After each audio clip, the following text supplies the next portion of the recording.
Romanos 8. Versículos de Romanos 8 do livro de Romanos da Bíblia. Vida através do Espírito. 1. Portanto, agora já não há condenação para os que estão em Cristo Jesus.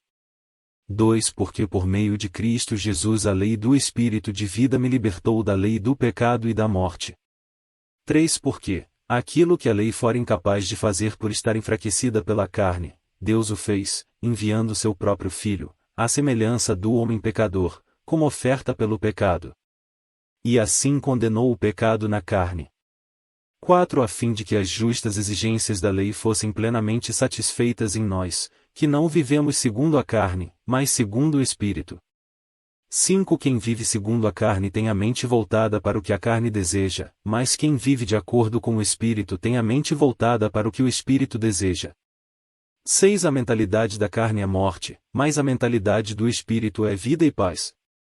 7. A mentalidade da carne é inimiga de Deus porque não se submete à lei de Deus, nem pode fazê-lo. 8. Quem é dominado pela carne não pode agradar a Deus.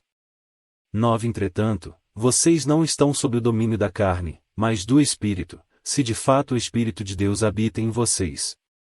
E, se alguém não tem o Espírito de Cristo, não pertence a Cristo. 10. Mas, se Cristo está em vocês, o corpo está morto por causa do pecado, mas o Espírito está vivo por causa da justiça.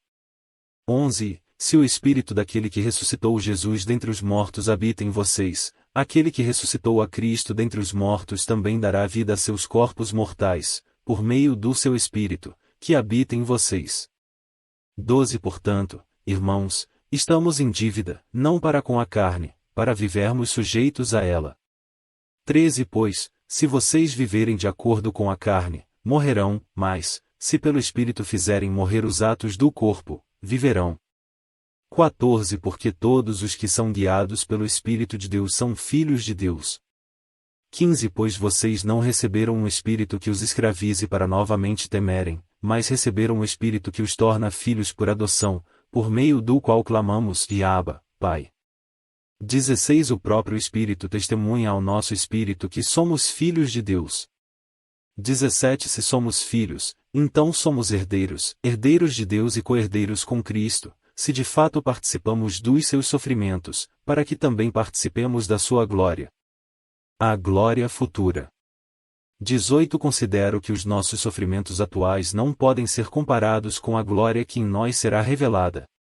19. A natureza criada aguarda, com grande expectativa, que os filhos de Deus sejam revelados. 20. Pois ela foi submetida à inutilidade, não pela sua própria escolha, mas por causa da vontade daquele que a sujeitou, na esperança. 21. De que a própria natureza criada será libertada da escravidão da decadência em que se encontra, recebendo a gloriosa liberdade dos filhos de Deus. 22. Sabemos que toda a natureza criada geme até agora, como em dores de parto. 23. E não só isso, mas nós mesmos, que temos os primeiros frutos do Espírito, gememos interiormente, esperando ansiosamente nossa adoção como filhos, a redenção do nosso corpo. 24. Pois nessa esperança fomos salvos. Mas a esperança que se vê não é esperança. Quem espera por aquilo que está vendo?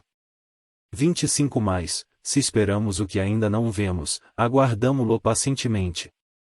26. Da mesma forma o Espírito nos ajuda em nossa fraqueza, pois não sabemos como orar, mas o próprio Espírito intercede por nós com gemidos inexprimíveis. 27. Aquele que sonda os corações conhece a intenção do Espírito, porque o Espírito intercede pelos santos de acordo com a vontade de Deus. A vitória em Cristo. 28. Sabemos que Deus age em todas as coisas para o bem daqueles que o amam, dos que foram chamados de acordo com o seu propósito. 29. Pois aqueles que de antemão conheceu, também os predestinou para serem conformes à imagem de seu Filho, a fim de que ele seja o primogênito entre muitos irmãos. 30. Aos que predestinou, também chamou, aos que chamou, também justificou, aos que justificou, também glorificou. 31. Que diremos, pois, diante dessas coisas? Se Deus é por nós, quem será contra nós? 32. Aquele que não poupou seu próprio filho, mas o entregou por todos nós, como não nos dará com ele, e de graça, todas as coisas. 33 Quem fará alguma acusação contra os escolhidos de Deus? É Deus quem os justifica. 34 Quem os condenará? Foi Cristo Jesus que morreu, e mais, que ressuscitou e está à direita de Deus, e também intercede por nós.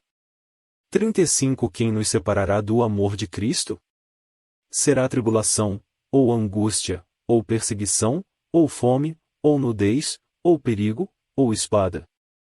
36 Como está escrito: por amor de ti enfrentamos a morte todos os dias. Somos considerados como ovelhas destinadas ao matadouro. 37 Mas em todas estas coisas somos mais que vencedores, por meio daquele que nos amou. 38 Pois estou convencido de que nem morte nem vida, nem anjos,